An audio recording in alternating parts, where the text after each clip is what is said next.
한국방송 채널K 뉴스입니다. 이번 주 주요 뉴스입니다. 홍콩의 방역 조치가 90% 이상 완화됐습니다. 다만 마스크와 백신 패스 규정은 그대로 유지됩니다. 중국 정부가 입국자를 대상으로 0+3 정책 도입을 예고해 사실상 모든 의무 격리가 전격 철회됩니다. 존니 행정장관이 베이징을 방문해 시진핑 국가주석 등 중국 지도부를 만나 홍콩과 중국 본토 간 개방 문제 등을 논의했습니다. 홍콩에서 만들어진 제품을 중국제로 표기한 미국 정부의 조치는 협정 위반이라는 세계무역기구 WTO의 판정이 나왔습니다. 팬데믹 기간 외국인 가사 도우미와 고용주에게 탄력적으로 제공된 한시적 지원 방안이 내년 5월을 기점으로 종료됩니다.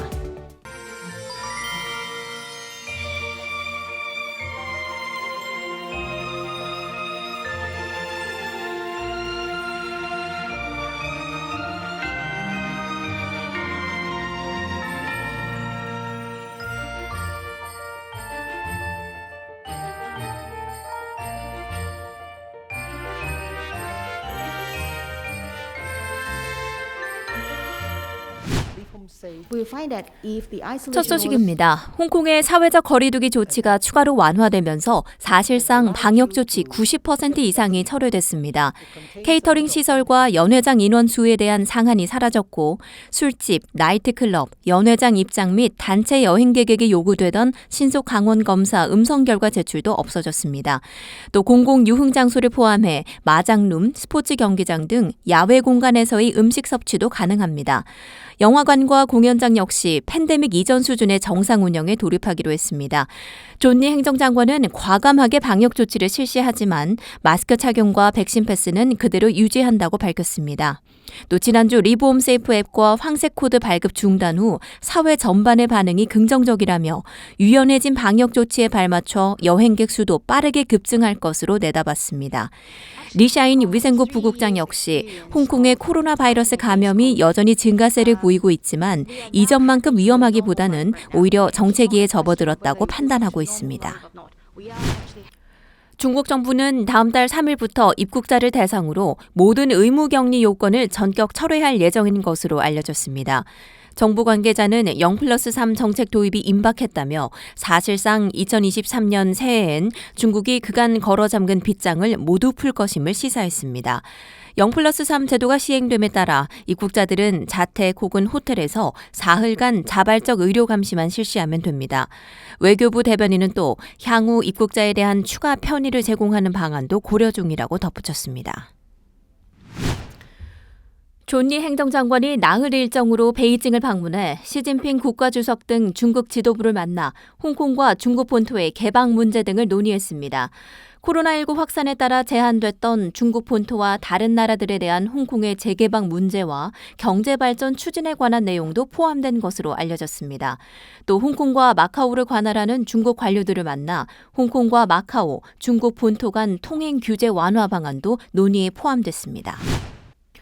다음 소식입니다. 홍콩에서 만들어진 제품을 중국제로 표기한 2020년 미국 정부의 조치는 국제협정 위반이라는 세계무역기구 WTO의 판정이 나왔습니다.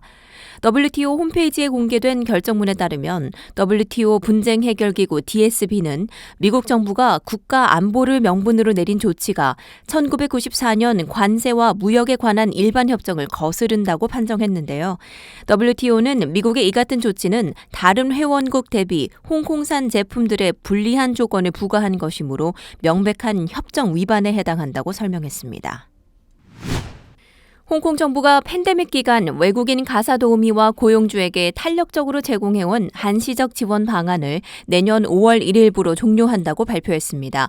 지난 2020년 이후 코로나라는 특수 상황에서 기존 고용계약서의 유효기간을 최대 6개월 연장해 주는가 하면 본국으로의 귀국 또한 최대 1년까지 연기할 수 있었는데요. 최근 국제선 비행기 운항 재개와 감염병 상황이 개선됨에 따라 더 이상은 이를 허용하지 않겠다는 방침입니다. 규정상 외국인 가사 도우미는 기존 고용 계약이 만료하는 즉시 혹은 계약 종료일로부터 2주 이내에 홍콩을 떠나야 합니다. 환경보호국은 12월 31일 비닐봉지 부담금 인상을 앞두고 유예기간에 돌입했습니다. 현장에서의 혼선을 최소화하기 위해서인데요. 다음 주 토요일인 12월 31일부터는 기존보다 2배 오른 1홍콩 달러를 비닐봉지 부담금으로 내야 합니다. 냉동식품을 담을 때 무료로 비닐봉지를 제공하던 관례도 사라집니다. 시행 후 첫 3개월간은 관리감독 인원을 늘려 시장 모니터링을 강화하고 특히 셀프 계산대를 이용하는 경우 허점이 없는지 집중적으로 살필 것으로 보입니다. 홍콩 연구협회가 시민들의 성탄절 소비 행태를 조사했습니다. 그 결과 40% 이상이 지난해보다 소비를 줄였다고 답했습니다. 54%는 성탄절 기간 1,000홍콩달러 이상을 쓰지 않을 것이라고 예상했는데요. 응답자의 절반 이상이 올해 경제가 지난해보다 더 악화된 것으로 본다고 답해 올 한 해 시민들이 체감한 경기는 더 암울했던 것으로 보입니다.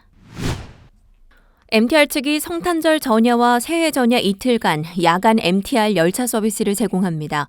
2018년 이후 4년 만에 야간 운행이 재개되는 건데요. 다만 공항 익스프레스와 디즈니랜드 리조트 노선은 밤샘 운행에서 제외됩니다.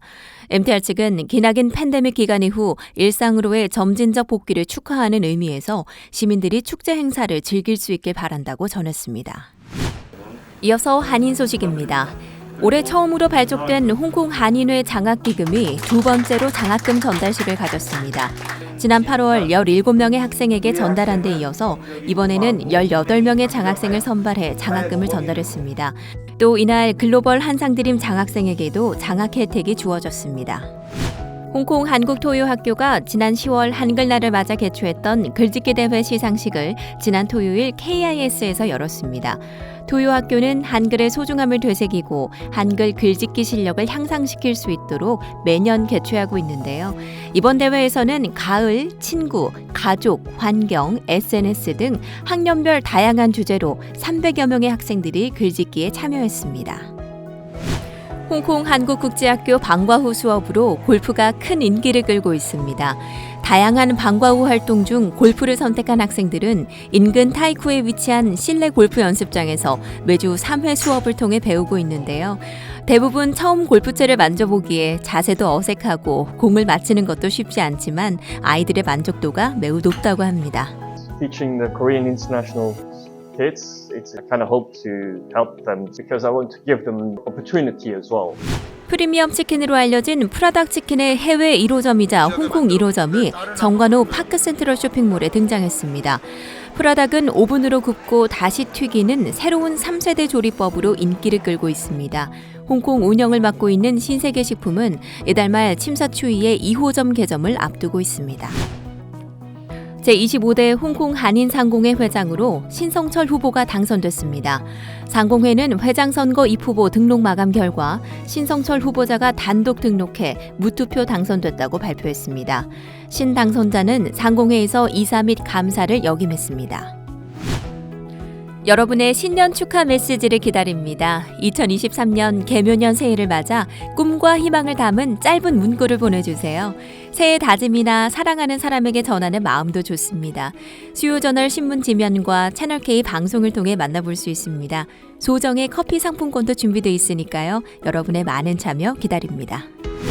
끝으로 날씨입니다. 성탄절 연휴까지 날씨는 맑겠지만 매우 건조하겠습니다. 아침 저녁으로는 13도 내외로 쌀쌀하겠고 한낮 온도는 19도까지 오르겠는데요. 2022년을 이틀 앞둔 다음 주 금요일엔 기온의 격차가 더 커지겠습니다.